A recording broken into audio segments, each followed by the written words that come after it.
Hallelujah.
Hallelujah. Hallelujah. Hallelujah. Hallelujah. Hallelujah.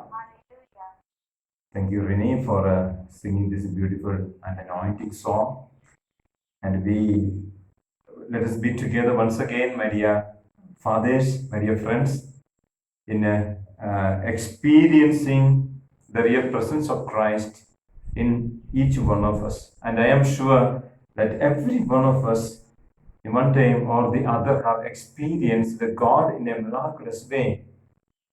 And another word of God from Prophet Jeremiah, chapter 15, verse 21. Jeremiah 15:21. Jeremiah chapter 15, verse 21. I will free you from the hand of the wicked and rescue you from the grasp of the violent. I will free you from the hand of the wicked and rescue you from the grasp of the violent. Now, who don't want to experience the protection of God? None of us want to be a victim in the hand of a wicked person. None of us want to be a sufferer in the hand of the one who is doing harm to us. We really want the Lord to intervene. We want the Lord to do a miracle. And we want the Lord to prove that we are His anointed ones. We are His real ones. And the Lord would never fail. And that is the experience that I had, as I shared one experience of this man coming into my life. I remember another similar incident in the same mission, same parish. I remember on a Sunday, I was celebrating Holy Eucharist. The Mass just began. Then came another man. He was not a Catholic. He was neither a believer. He just came with a sword in his hand. It's a very beautiful group of people. They always have this weapon with them whenever they go for a journey, whenever they go for their work. They use it for the self-defense. As well as they carry it. It will come handy at any time, because most of these places are jungles. There are forests. They have to walk sometimes for hours alone. They used to go for hunting, and this is part of their very movement. They carry a sword always with them. And I remember this man, as I began the Mass, he came. He did not come in. He came at the door of the altar. The very sanctuary had a special door through which the priest could enter, and the people are all sitting in front. And then this man came at the door with the sword, and he's showing me from there, "You come out, or else I'll cut you right now. I'll come inside and cut you." He is yelling from there.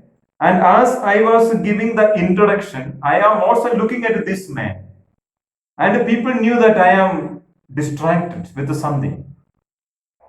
But they cannot see this man standing there. Only I can see him standing, and he is challenging me. And he is asking me, "Come out right now. You come now. Otherwise, I will come in and cut you." Then I am showing with the hand. I am showing, because I cannot come out. I know that I will be able to go out once the first reading begins. Now, when the first reading begins, I really wanted to go and meet him. But then this man is getting impatient outside.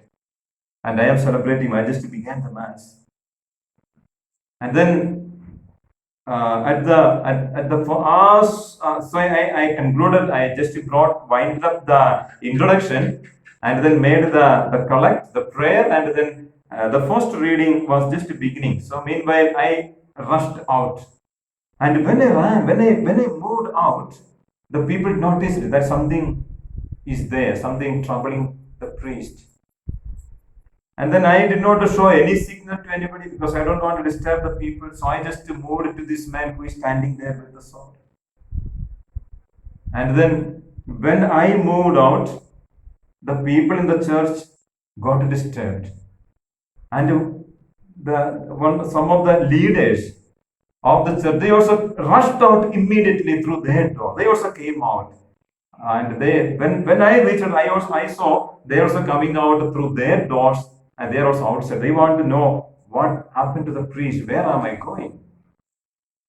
Then to their shock, they saw one man standing with the sword. And then as I am in the Mass dress, as I went towards, this man came rushing towards to cut me. He was standing with the sword like this.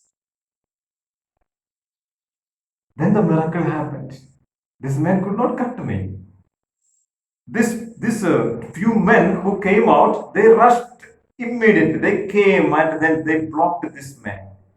And within no second, in the fraction of the second, this 2-3 of them came, and they just stood in front of me. And this man is there, and these people are there in front of me, and me standing behind them. I was really praising God, because I knew that He is angry.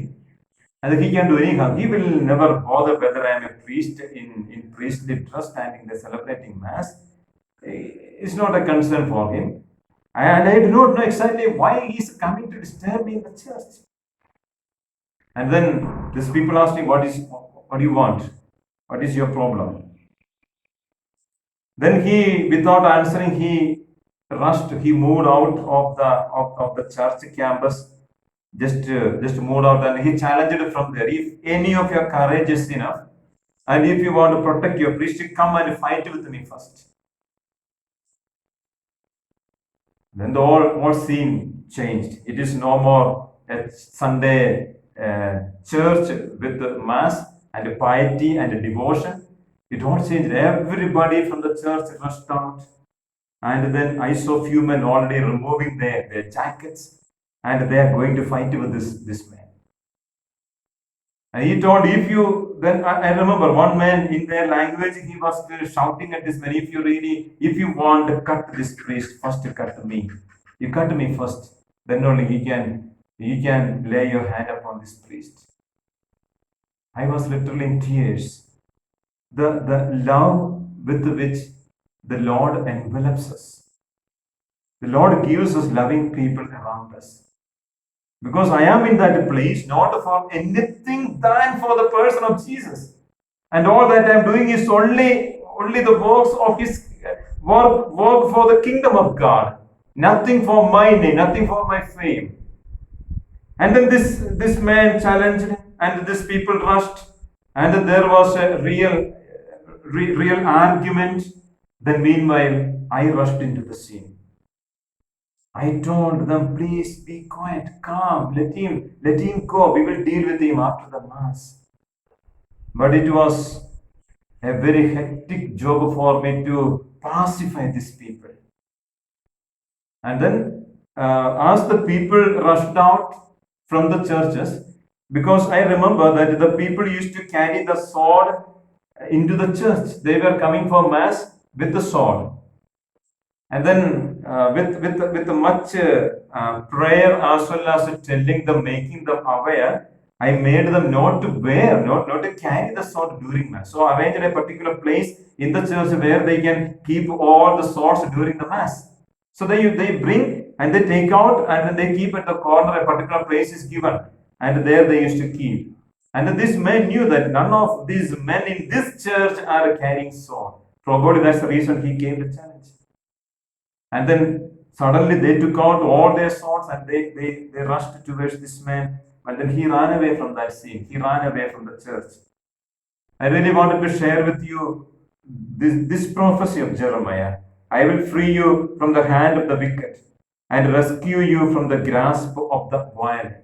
All those who are violent, those who are fighting against God, and those who really want to do harm to us, God intervenes in a miraculous way, because I am sure if the Lord protected me, because the Lord was in need of me at that particular time in that particular mission.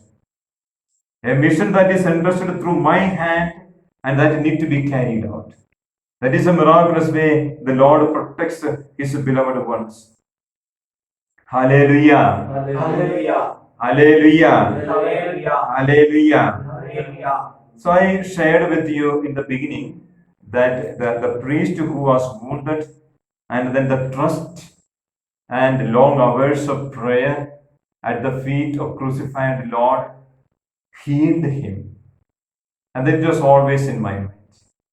And I remember I too had a similar experience. An incident that took place in my life too, in this particular mission in Arunachal Pradesh. I too was very badly affected because of a severe body pain. I remember the right shoulder bone, it was giving a severe pain, and I was thinking that it is broken because of certain work that we are doing there. I knew that it was quite heavy for me, and then this bone began to give acute pain that I was not able to tell anyone that I have got this pain. Neither there was any medical assistance. I was not able to go because of the distance, the long distance. Not able to reach a town to get a medical treatment. But when the severe pain was there upon my shoulder bone, I remembered how Father Kurian, when he was wounded, how he trusted, and how he was strengthened and how he began to walk so freely even though he was wounded. He recovered his strength back and he was normal with his health. Then I thought if the Lord could help his priest, he will be at my side too, he will heal me. So I had a deeper faith in the Lord and I really prayed to the Lord, Lord, if you are there really and if you consider me as your anointed priest, heal me, Lord. Tomorrow, when I get up, this pain shall not be there. It's a very terrible condition that I put to the Lord. Because it was too much for me to bear, and the lot of activities in the mission need to be carried out, and I cannot just be confined to the bed. I cannot be a sick person there. And then I really prayed to the Lord, Lord, please heal me.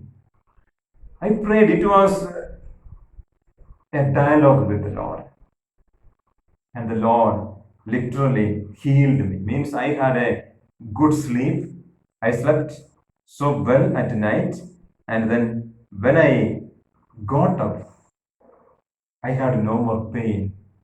I had no more pain on my shoulder bone. Then later, few years after, I had a medical checkup, and then in an X-ray, it is shown that there is a fracture on the shoulder, a fracture on the shoulder bone, a minor fracture, but it doesn't give me any pain.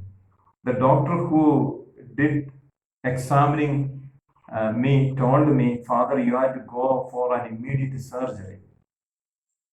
Then I told him, Doctor, I am in the hand of another surgeon who is taking care of me. So I don't think this surgery is important for me. Because I knew that this particular thing or this pain or the fracture happened on my body few years back. And then I did this examination after quite a long time, and it is remaining still with the fractured shoulders. But then if it is not giving me pain, and if it is kept well in the hand of the Lord, then why should I bother? The Lord has kept my hand all right for him. He has given me all the faculties of my hand. I can do the work with my hand. I can celebrate Holy Eucharist. I can raise my hand and praise and worship God. And this particular problem has never stopped me from exercising my priestly ministry. I thank God for this miraculous intervention and the way the Lord is keeping me and keeping me as a healthy person even today to carry on the ministry of God. Hallelujah. Hallelujah. Hallelujah. Hallelujah. Hallelujah. Hallelujah. My dear friends, beloved fathers, I remember another incident where another powerful command of the Lord is literally fulfilled in my life, and I could exercise it with the power that the Lord has bestowed upon me. I read another passage that is from Saint Mark's Gospel, chapter 16. 16 onwards. So this is the commissioning of the 11 apostles as the Lord was ascending.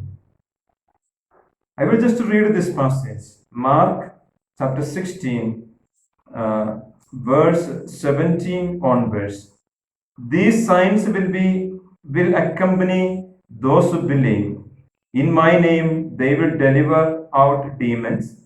They will speak new languages. They will pick up serpents with their hands.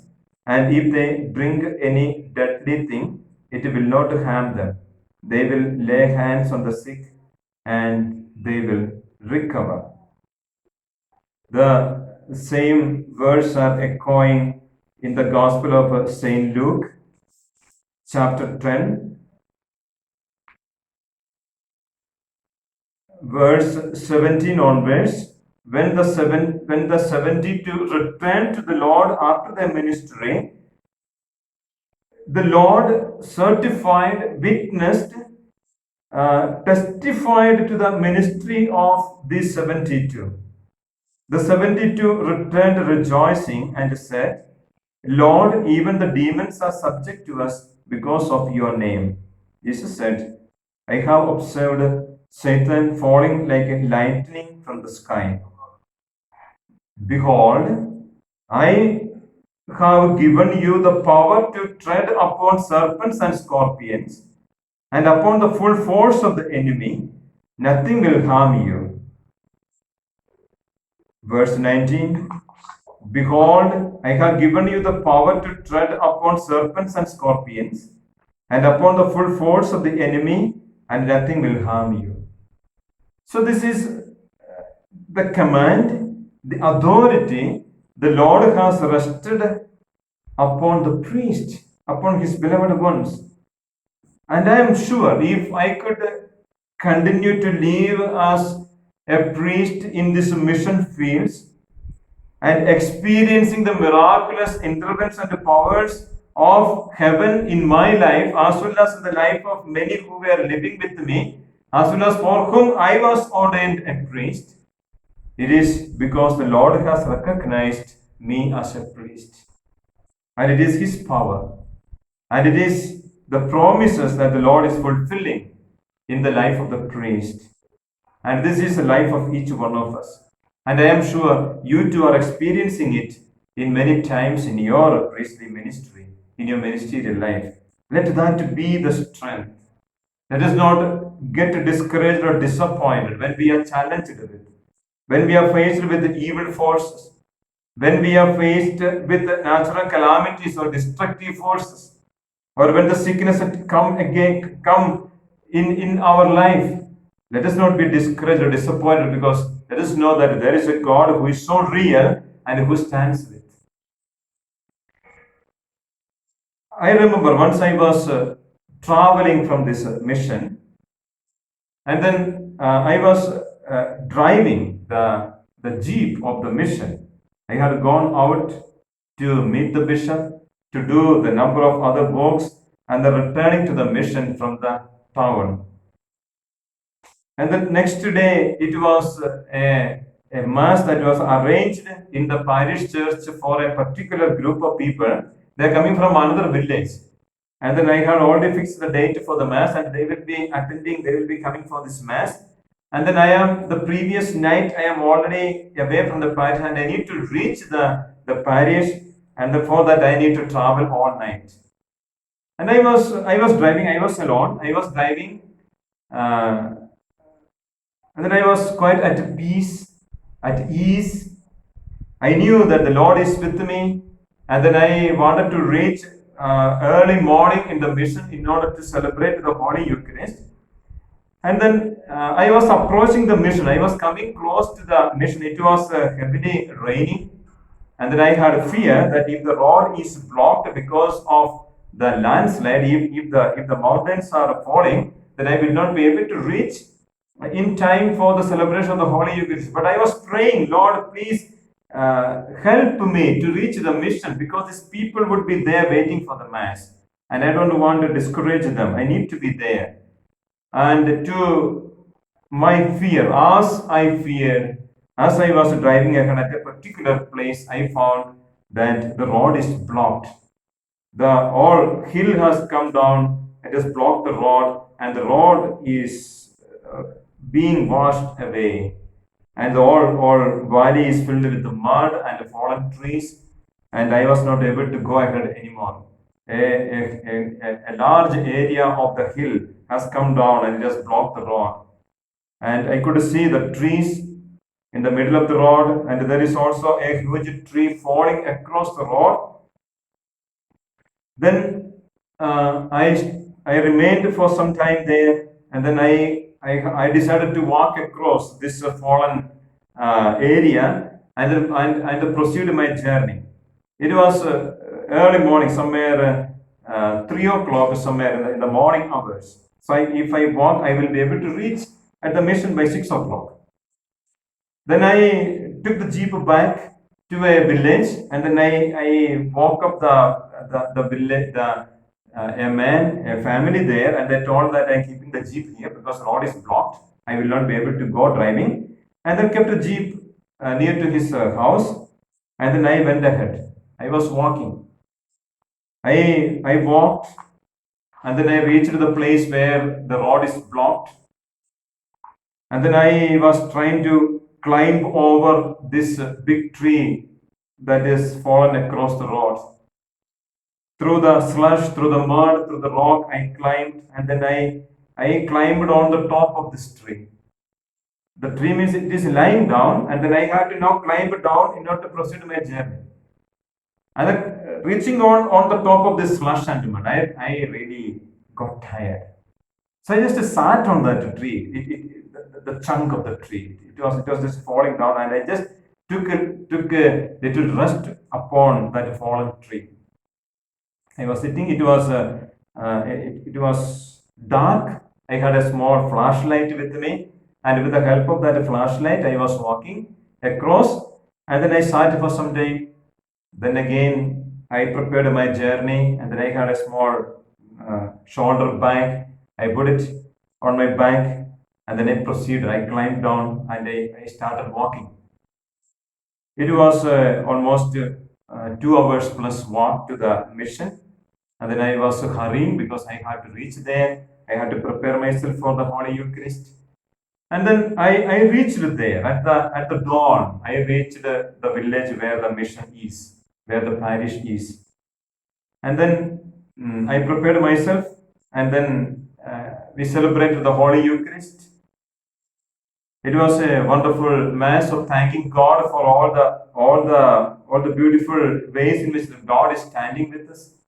And then after the mass, I just shared with the people that I had to walk uh, all the way because there was a landslide and the road was blocked, so I could not proceed driving, so I came walking.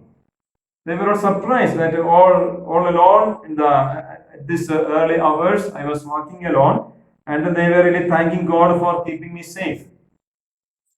Then I had to inform in the village that there is a heavy road block, and from this village people will go and clear the road.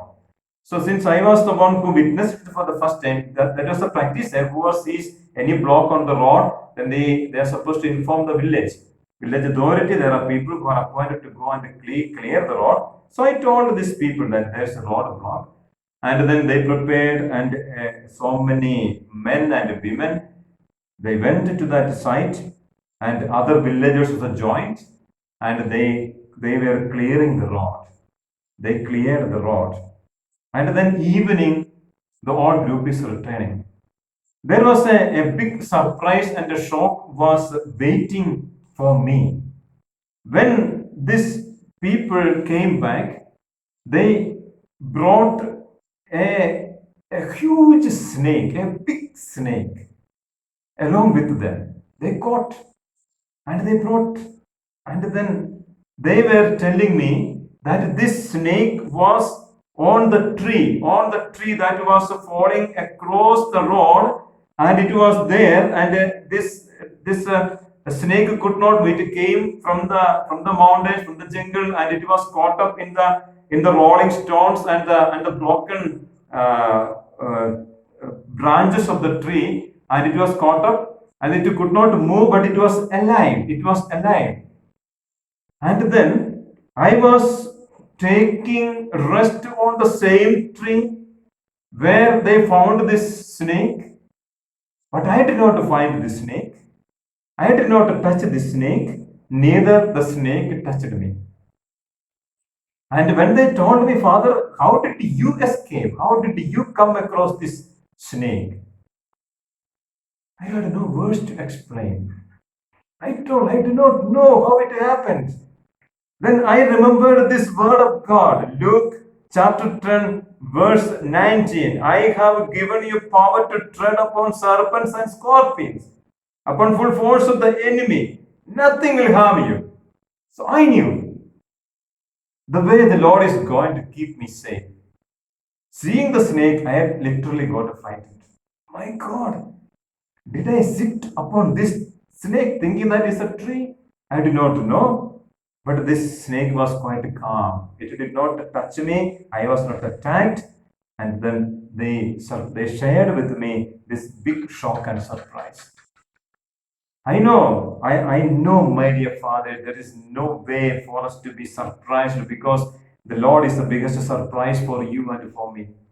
He will keep things open for us. All the hurdles will be removed in our journey, and He will keep everything okay, quite quite pleased, and He will keep us in the safe way. He will keep me in the safe hands. I am so sure of this. And I can proclaim it anywhere, the way the Lord has really helped me in a miraculous way, in innumerable ways. Innumerable ways. The Lord has given the command over the unclean spirits, evil spirits, and that is one of the prime duty as well as authority and command the Lord has bestowed upon the priest.